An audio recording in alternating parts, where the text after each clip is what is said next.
बच्चों, आज मैं आपके लिए एक बहुत ही रोचक विषय लेकर के आई हूँ। बहुत ही मजेदार मस्ती करने आई हूँ आपके साथ। आज मैं आपको एक कहानी सुनाऊंगी, मजेदार वाली कहानी, दर्जी और हाथी की। आपको वो कहानी बहुत ही ध्यान से सुननी है, क्योंकि उस कहानी को सुनने के बाद आपको क्या नया मिला है, क्या नया सुनाई दिया है, वो मुझे बताना है। चलिए शुरू करते हैं। एक जंगल में एक लंबी सी सूंड वाला गज रहा करता था। वो जो गज था वो एक ग्राम से होते हुए रोज एक नदी पर स्नान करने जाता था। जब वो उस नदी पर स्नान करने के लिए जाता था तो उसे रास्ते में बहुत ही सुंदर सुंदर कपड़े सिलने वाले की एक सूचका की दुकान पड़ती थी। वो जो सूचका था वो बहुत ही सुंदर सुंदर, बहुत ही अच्छे अच्छे कपड़े, वस्त्र सिला करता था। तो जब भी वो गज उधर से ग्राम के किनारे से गुजरता, वो अपनी लंबी सी जो सूंड थी वो उस दुकान की तरफ बढ़ा देता। और वो जो सूचका था वो एक मीठा सा, एकदम पीले रंग का मीठा सा कदली फल उसकी सूंड में दे देता था। वो जो गज था वो उस कदली फल को खा करके बहुत ही प्रसन्न हो जाता था और वो अपने नदी पे स्नान करने के लिए निकल जाता। ये इस तरह से उस गज की और सूचका की जो दोस्ती थी वो बहुत लंबे समय से चली आ रही थी। रोज यही सिलसिला चलता था। रोज गज स्नान करने जाता और वो जो सूचका था वो उसकी सूंड में एक मीठा सा कदली फल दे देता था। अब एक दिन क्या हुआ, एक दिन सूचका की जगह पर उस दुकान पर उसका एक बेटा बैठा हुआ था। बहुत ही शरारती बेटा था, बहुत ही शैतान कह सकते हैं। तो मजाक भी बहुत करता था। तो लेकिन अब गज को तो नहीं पता। गज जैसे ही उस दुकान के पास में आया, वो अपने जो वस्त्र सिल रहा था, बस जो सूचका का बेटा, उसने वस्त्र सिलते सिलते देखा कि एक गज अपनी सूंड जो है वो ऐसे करके बढ़ा रहा है। अब उसने सोचा कि ये सूंड क्यों बढ़ा रहा है, वो समझ ही नहीं पाया। उसने जो वहां पे जब वो वस्त्र सिल रहा था, उसने वो सुई उठाई और उसकी सूंड में चुभो दी। गज को बहुत ही पीड़ा हुई, बहुत ही क्रोध आ गया। पर वो क्या करता, निर्जीव बेजुबान जानवर जो ठहरा, वो कुछ भी नहीं बोल पाया उससे। वो चुपचाप नदी पर स्नान करने चला गया। जब वो नदी पर स्नान करने गया तो उसके दिमाग में बहुत ही गुस्सा भरा हुआ था, बहुत ही क्रोध भरा हुआ था। अब उस क्रोध से उसको आ रहा था कि मैं इसको कैसे सबक सिखाऊं। उसने क्या किया, उस जो नदी में जो गंदा सा कीचड़ सा पानी था, वही बहुत ही मलिन सा पानी उसने सूंड में ऐसा करके भरा और लेकर के आया। उसके वस्त्र पे सारा वो पानी छिड़क दिया। उसके जितने भी सुंदर सुंदर वस्त्र थे वो सारे के सारे मलिन हो गए। वो जितने भी वस्त्र थे जब वो मलिन हो गए, अब वो सूचका का जो बेटा था वो बहुत ही पछताने लगा। उसने कहा, अरे ये मैंने क्या कर दिया, ये तो हाथ गज ने मेरी सारी दुकान के जो वस्त्र थे वो गंदे कर दिए, वो मलिन कर दिए, अब मैं क्या करूंगा। लेकिन हाथी को बड़ी प्रसन्नता हुई कि उसने अपने जो उसके साथ जो अपमान हुआ था, जो उसको पीड़ा पहुंची थी, उसने उसका बदला ले लिया। तो बच्चों, इस कहानी से हमें क्या शिक्षा मिलती है? सबसे पहले तो आप हमें ये बताइए कि इस कहानी से क्या शिक्षा मिलती है। हाँ, इस कहानी से हमें ये शिक्षा मिलती है कि हमें किसी भी प्राणी के साथ, किसी भी बेजुबान प्राणी के साथ तो विशेष तौर से हमें कोई भी मजाक नहीं करना चाहिए। हम किसी के साथ अगर गंदा करेंगे तो हमें गंदा ही प्राप्त होगा। अगर हम किसी के साथ बुरा करेंगे तो वो हमारे साथ बुरा ही करेगा। तो अब ये तो हो गई कहानी की बात। अब आप हमें ये बताइए कि इस कहानी में आपने क्या क्या नए शब्द सुने? कुछ आपने नया शब्द सुना? चलिए मैं आपको बताती हूँ। जैसे कि हमने आपको बताया एक गज रहता था, गज। दूसरा जो आपने नया शब्द सुना है वो गज की क्या थी, लंबी सी। गज की क्या होती है लंबी सी? सूंड। मैंने बोला था सूंड।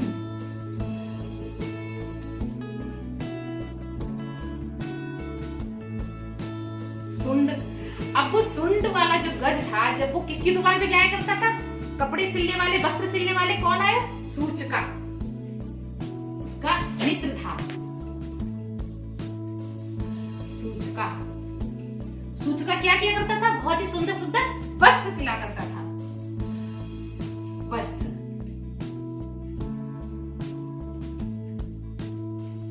वस्त्र। वो सूचका गज को क्या दिया करता था? रोज ही गज को क्या खिलाया करता था? हाँ, कदली फल।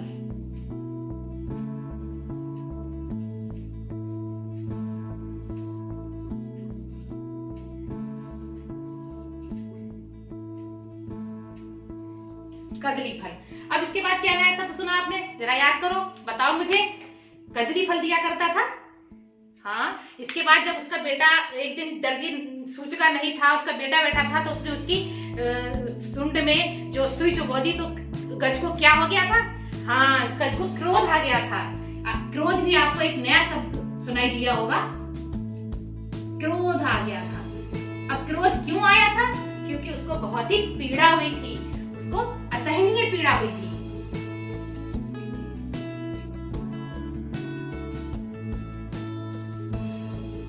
पीड़ा हुई थी।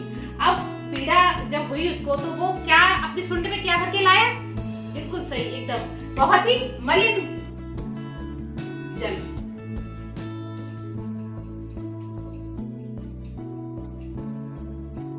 मलिन जल अपनी सुंड में जब भर के लाया, तो उसने उसके जो वस्त्र थे उनको भी मलिन कर दिया। तो उसके वस्त्र को भी उसने मलिन कर दिया। तो अब आप यहाँ पे ये देखिए, ये जो आपने नए शब्द सुने हैं, कि किस भाषा में है जो आपको ये नए शब्द लग रहे हैं? बच्चों, ये संस्कृत भाषा के शब्द हैं। हमारी संस्कृत भाषा, वो आप हिंदी भाषा पढ़ते हैं, बोलते हैं, जब आप जन्म लेते हैं अपने माँ बाप से, आप हिंदी भाषा में ही बोलना शुरू करते हैं। वो चीज अलग है कि हमारी क्षेत्रीय भाषा अलग अलग हो जाती है। कोई गांव की भाषा बोलता है, कोई खड़ी बोली बोलता है, कोई बिल्कुल एकदम गांव की अपनी क्षेत्रीय भाषा बोलता है, वो चीज अलग है। लेकिन वो हिंदी भाषा में ही सारी भाषाएं आती हैं। लेकिन ये जो आपका जहाँ तक कक्षा 3 से जो संस्कृत का जो भाषा शुरू होती है, संस्कृत ट्यूशन की जो किताब शुरू होती है, तो वो संस्कृत भाषा की किताब है। और वहां से हम पहले तो प्राचीन समय में हमारे यहाँ केवल संस्कृत भाषा का ही प्रयोग किया जाता था। उसी में सारी विद्याएं, सारी शिक्षाएं सब उसी भाषा में हुआ करती थी। और इसी तरह से संस्कृत भाषा को एक हमारी सारी भाषाओं की जननी कहा जाता है। वो हमारी सारी भाषाओं को उत्पन्न करती है। लेकिन आज के समय में धीरे धीरे ज्यों ज्यों हमारे देश पर और लोगों ने, शासकों ने राज्य किया, जैसे कि मुगलों ने किया, अंग्रेजों ने किया, इन्होंने हमारी संस्कृत भाषा को कहीं एक कोने में दबा के रख दिया था, एक तरफ छिपा के रख दिया था। हम सब के सब संस्कृत भाषा बोलना भूल गए थे। हम ये भी नहीं जानते कि ये हमारी अपनी भाषा है। और आप अभी भी देख रहे होंगे कि कक्षा 1 का भाषा बच्चा संस्कृत नहीं समझ पाता है। क्यों? क्योंकि वो उसकी बोलचाल की भाषा में नहीं रह गया है। और उसको हम जब वो थोड़ा सा समझदार हो जाता है, जैसे कि कक्षा 3 में आ जाता है, तब हम उसको संस्कृत भाषा का शुरुआत करते हैं।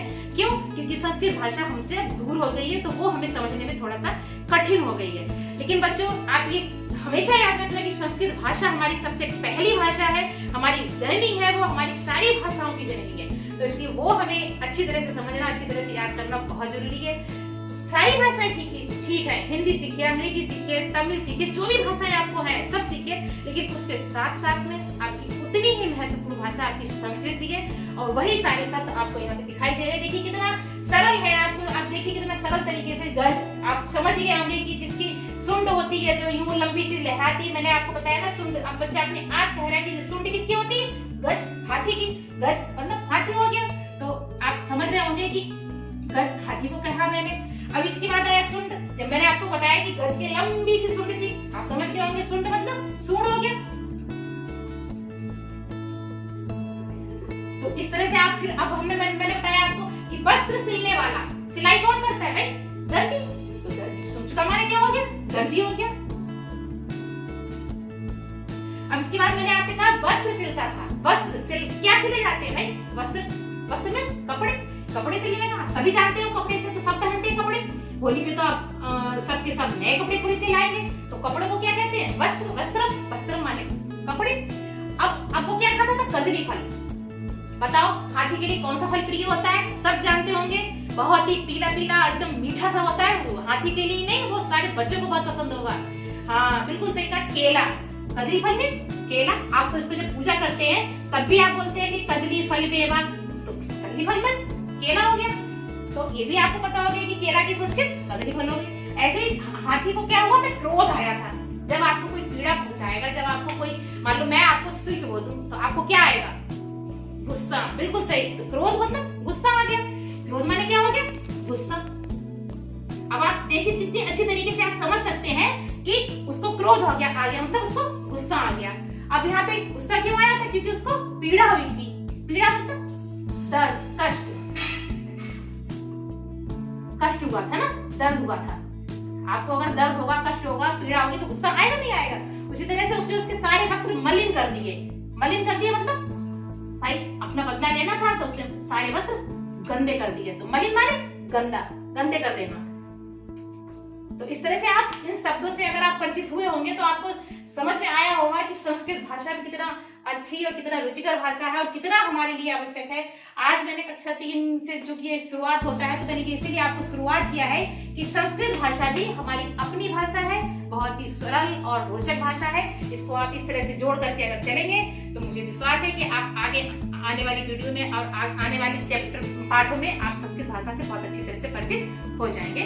तब तक के लिए धन्यवाद, नमस्कार।